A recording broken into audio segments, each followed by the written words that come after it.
Afisa wa polisi walichukua udhibiti wa barabara kuu za kuingia katika jiji la Nairobi, barabara ya Thika Road, Limuru Road, Waiyaki Way na Mombasa Road zikifungwa kwa zaidi ya saa 8. Na kama anavyoarifu mwanahabari wetu Joash Onsare, polisi pia walibuni mbinu mpya ya kuwatawanya waandamanaji kwa kutumia gari lenye mfumo wa matangazo ya kupaza sauti kuelekeza kuondoka katikati ya jiji. Kuingia katika jiji la Nairobi kuligeuka kuwa changamoto kubwa kwa umma, wanaotembea kwa miguu na hata wanaotumia magari. Kukaguliwa, kukawa ibada kabla ya kuruhusiwa kupita vizuizi vya polisi.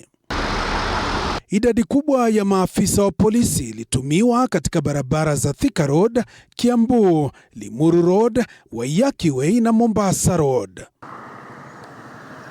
Katika barabara kuu ya Nakuru Nairobi, katika eneo la Rironi, maafisa wa polisi walielekeza magari yote yenye uzani wa chini ya tani 7 kutumia barabara ya Ngecha Kabuku Limuru, huku malori pekee yakiruhusiwa kutumia barabara ya Kikuyu Southern Bypass.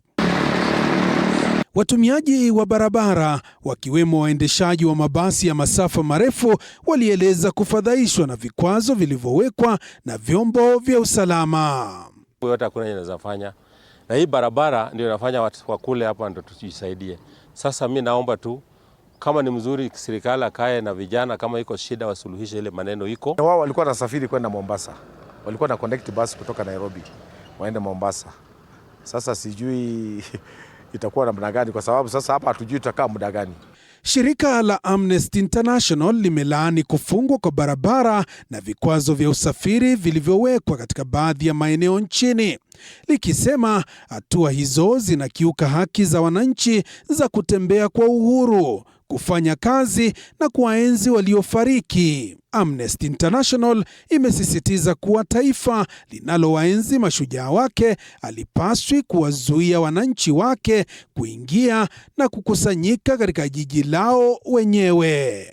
Joash Onsare, TV 47, Nairobi.